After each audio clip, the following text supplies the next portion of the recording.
Well, if you look at Drake's scores, Montana State, they played great against Montana State last year. Montana State was, I think they were in the final 8 teams, if I remember right.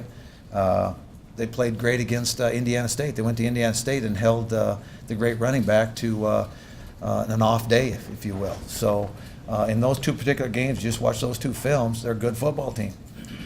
They won their league. If they win their league, that league now has an automatic bid to the playoffs. If you look at their defense, they've got 10 returning starters from that particular unit last year. And on offense, I believe they have 6 or 7 returning starters.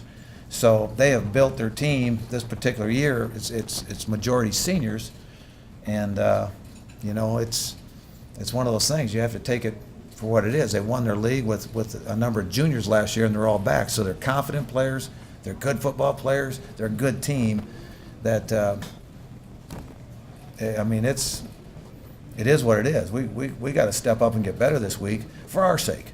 We need to step up and not lean on this. We enjoyed this thing for probably a few hours longer than what we normally do, but it's time to get to work and get our team moving forward again and not become stagnant over last week. We got to grow and get better, because now we're on film and people will attack the things that we did wrong in that game. Like, they throw the ball a ton. I mean, they threw the ball, I think, 50 times last week. So that's the style of their offense, to spread it out and throw the football. So it's a much like, I'd say, teams we've played in the past, to the fan perspective, like Stephen F. Austin, who threw it all the time. So they're going to come out to throw the football, so their running game is their throwing game. So, you know, they're going to throw those 3-yard, 4-yard gainers, and you got to come up and tackle them in space, and then you got to have some patience too, because you're not going to. It's not about how many they complete; it's how many yards after completion will be a key to it. So, but their whole running game is their throwing game as you watch them on film.